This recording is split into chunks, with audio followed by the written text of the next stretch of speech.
এইদিকে কি আপনাদের? এই এরিয়া তো আপনাদের মধ্যে পড়ে না। আরে ভাই, ভয় পাওয়ার কিচ্ছু নাই। এরিয়া দখল করতে আসি নাই। এরিয়া আপনার, ধান্দা আমার। Let's talk business. এই এরিয়াতে ধান্দা করতে হইলে নিজেরে প্রুফ করা লাগে ব্রাদার। সেই জন্যই তো আসলাম ভাই, চলেন খেলি। এত চাপ নিতে পারবি? এটা সমুদ্রের তলা, চারিদিকে পানি। ওই দেখ, ওরা করতে আইছে ধান্দা, দুইটা নতুন আমদানি। আমার হোমিজ আমার সাথে। দেখ, আমি তোর পথের কাটা। এখানে ডিল করতে আসছোস, মাসে কত কামাস কাকা?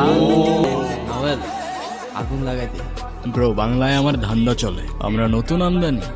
ভাই চোখ খুলা দেখ, আমরা সলিড খানদানি। এতে কোন ঝাটের মাল, তুই কোন ঘাটের পানি? আমার এক শটেই খাতাম, তোরে পরাবো জামদানি। তোর হোমিজ আমার পাংখা, আমার গানে নেয় ফিল। ব্রো মাইন্ড করিস না, নে ক্যান্ডি খা, চিল। আমার পথের যত কাটা আমার শুটার করে কিল। আমি খালি পকেট নিয়ে আমার মিলিয়নের ডিল।